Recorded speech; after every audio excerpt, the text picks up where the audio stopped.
دنیا بھر کے مسلمانوں کو یکجا کرنے والے ایران کے رہبر اعلیٰ آیت اللہ خامنائی شہید کے سفر آخرت کی رسومات شروع کر دی گئی ہیں، جس میں دنیا بھر کے مختلف ممالک کے سربراہان مملکت، وزرائے اعظم اور ممالک کے وفود نے بڑی تعداد میں شرکت کی۔ ان کی آخری رسومات عوام کو دیکھنے کے لیے، ان کی آخری دیدار کے لیے چھوڑ دیا گیا ہے۔ ناظرین، اس پہ بات کریں گے۔ 7 جن ممالک نے شرکت نہیں کی، متحدہ عرب امارات، بحرین اور کویت نے بیچ میں شرکت نہیں کی۔ اس حوالے سے ناظرین بات کریں گے۔ امریکہ نے حیران کن طور پہ ایک بیان دیا ہے کہ ایران کو تدفین کے لیے ہم نے 7 دن کا ٹائم دیا ہے، ہم اچھے لوگ ہیں۔ ایسے وقت میں ایسا بیان آنا، ساتھ ہی اسرائیل کی جنازے کے موقع پہ دھمکیاں، اس حوالے سے ناظرین بات کریں گے۔ افغانستان میں ایک خفیہ آپریشن ہوا ہے جس میں نامعلوم افراد نے ٹی ٹی پی کے اہم کمانڈر کو غزنی میں جو ہے وہ ہلاک کر دیا ہے۔ مسلسل اس مہینے میں یہ دوسری بڑی کارروائی ہے۔ اس حوالے سے ناظرین بات کریں گے۔ پنجاب میں انڈین خفیہ ایجنسی را کے ایک اہم جاسوس کو گرفتار کر لیا گیا ہے جس کا تعلق پشاور سے ہے۔ اس حوالے سے ناظرین تفصیل سے بات کریں گے۔ تفصیل میں بات کرنے سے پہلے آپ دیکھنے والوں سے گزارش ہے کہ جن دوستوں نے ہمارے چینل کو سبسکرائب نہیں کیا، ان سے گزارش ہے اگر ہماری ویڈیو پسند آتی ہے تو چینل کو ضرور سبسکرائب کیجئے گا، لائک کیجئے گا، اور جن دوستوں نے چینل کو سبسکرائب کیا ہوا ہے ان سے درخواست ہے کہ ویڈیو دیکھتے وقت لائک ضرور کیجئے گا، اور اگر آپ کے پاس ٹائم ہے تو اپنے قیمتی ٹائم میں سے ٹائم نکال کے کمنٹ سیکشن میں ہمیں ضرور آگاہ کریں اپنی قیمتی آراء سے۔ ناظرین، آیت اللہ خامنائی شہید 131 دن ہو گئے ہیں۔ ان کی شہادت کو 28 فروری 2026 کو ان کو شہید کیا گیا تھا، ان کے بیٹیوں اور نواسوں کے ساتھ۔ ان کی شہادت سے ایران میں ایک جذبہ بھی پیدا ہوا تھا، اور امت مسلمہ کے جتنے ممالک ہیں مسلم امہ کے، انہوں نے دیکھا کہ یار 80-81 سال کی عمر میں اپنی شہادت دی ہے، مگر پیچھے مڑ کے نہیں دیکھا اور دشمن کا مقابلہ کیا ہے، اور وہ بھی ایک ایسا دشمن جو دنیا میں اس ٹائم پہ سپر پاور ہے۔ تو مسلمانوں کے لیے ایک مثال قائم کی ہے۔ ہم تو 60-70 سال کے، آپ یقین کریں کہ میں رب سے دعا کرتا ہوں کہ رب کریم 70 سال اگر ہماری عمر پہنچ جاتی ہے، آپ کے قبضے میں ہماری روح ہے، کسی بھی وقت جا سکتے ہیں، تو ہم اگر اپنی عمر کی دعا کرتے ہیں کہ یا اللہ 70 سال تک دے عمر، باقی کا پتہ نہیں چلتا، پائپ کدھر لگا ہوگا، بیماری ہوگی، ہمیں پردے میں جو ہے وہ ہماری موت جو ہے ایسے واقعات میں ہو کہ پردے میں ہو، عزت بچی رہے۔ یہاں پہ شہادت 80 سال کی عمر میں ایک بہت بڑا مرتبہ ہے، اور انہوں نے امت مسلمہ کو، آپ یقین کریں، یکجا کیا ہوا ہے۔ دنیا بھر کے مسلم ممالک میں جو اہل تشیع ہیں اور جو سنی لوگ ہیں، وہ اب ان چیزوں کو نہیں دیکھ رہے، اور یہ ایک ایسے وقت میں ہوا ہے کہ نوجوان نسل جو ہے، جین زی جو ہے، وہ بڑی تیز ہے، وہ ہر چیز کو بڑے قریب سے دیکھتے ہیں۔ تو ایک تو وہ عنصر ان کی شہادت سے کم از کم ایک قربانی اپنے بچوں سمیت، اپنے نواسوں سمیت دے کے دنیا کو ثابت کر دیا ہے۔ اس کے بنا پہ سنی مسلمان زیادہ تر اب ان کو درجہ دیتے ہیں اور ان کا احترام کرتے ہیں، اور ان کو امت مسلمہ کی لیڈر کے طور پہ دیکھ رہے ہیں۔ ہم بھی ناظرین انہی میں شامل ہیں، ان عام لوگوں میں۔ اب ان کا جو آخری رسومات ہیں اس میں دنیا بھر کے ممالک نے شرکت کی ہے۔ پاکستان کے جو وفد نے شرکت کی ہے، سب سے بھاری جو متوقع تھا اور جس پہ ہم بار بار کہہ رہے تھے کہ پاکستان کے فیلڈ مارشل عاصم منیر، وزیر اعظم، وزیر داخلہ، وزیر خارجہ، ہمارے قومی اسمبلی کے اسپیکر، سینٹ کے چیئرمین، وزرائے اعلیٰ، جو ہماری دیگر پیپلز پارٹی ہے ان کے سربراہ بلاول بھٹو، ایک بہت بڑا وفد تھا جو یقیناً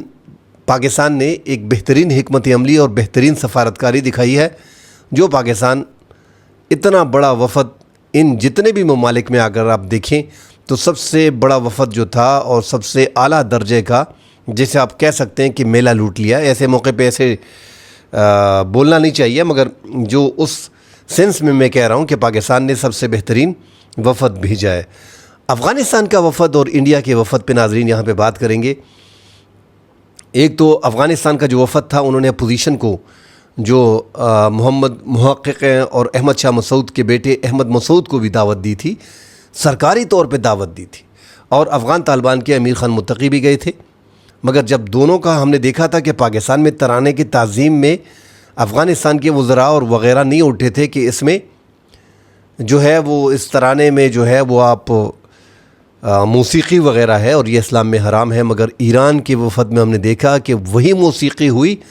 اور یہ طالبان جو ہے جو یہاں پہ منافقت کر رہے ہیں وہاں پہ سیدھا لائن میں کھڑے ہو کے گئے اور وہاں پہ ترانے وغیرہ کی بات کوئی کی نہیں ہے اور سیدھا وہاں پہ کھڑے ہو کے سب کچھ کیے۔ دوسرا جو ان کے احمد شاہ مسعود کو بلایا گیا ہے، یہ میرے خیال میں ایران نے ایک بہترین کام کیا، اور ساتھ ہی افغانستان کی سوشل میڈیا بھری پڑی ہے کہ ایران نے ایک ایسا اقدام اٹھایا ہے۔ دو طرف سے لوگ بٹے ہوئے ہیں، ایک جو اشرف غنی اور حامد کرزئی کی جو لبرلز لوگ ہیں، اور دوسری طرف جو امارات اسلامی کے لوگ ہیں افغانستان کے، وہ جو ہے اس پہ سیکھ پائے ہیں کہ یہ اس وفد کو کیوں بلایا گیا ہے۔ اور انڈیا کا جو وفد تھا انہوں نے بڑی احتیاط کی ہے، انہوں نے بس شو کرنے کی کوشش کی ہے کہ ہم نے ہندو کو، سنی کو، اہل تشیع کو، سکھ کو، یہ پورے کمیونٹی بھیجی ہے۔ حالانکہ سب سے نچلے درجے کا وفد جس میں کشمیر کی محبوبہ مفتی بھی تھی، کیونکہ کشمیر میں زیادہ تر اہل تشیع کے لوگ ہیں، تو یہ وفد انہوں نے بھیجا تھا۔ اعلیٰ سطح کا وفد جس میں وزیر خارجہ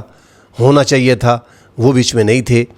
وزیر داخلہ ایسا، یا خود آتے مودی۔ ہم کہہ بھی رہے تھے کہ اگر مودی شرکت کرتا تو وہ وفد ٹوٹلی ڈیفرنٹ ہوتا اور انڈیا میں لوٹ لیتا، مگر یہاں پہ انڈیا نے جو اسرائیل کے ساتھ ان کے تعلقات ہیں، جس انداز میں وہ چل رہے ہیں، انہوں نے مناسب سمجھا اور ایک چھوٹا وفد،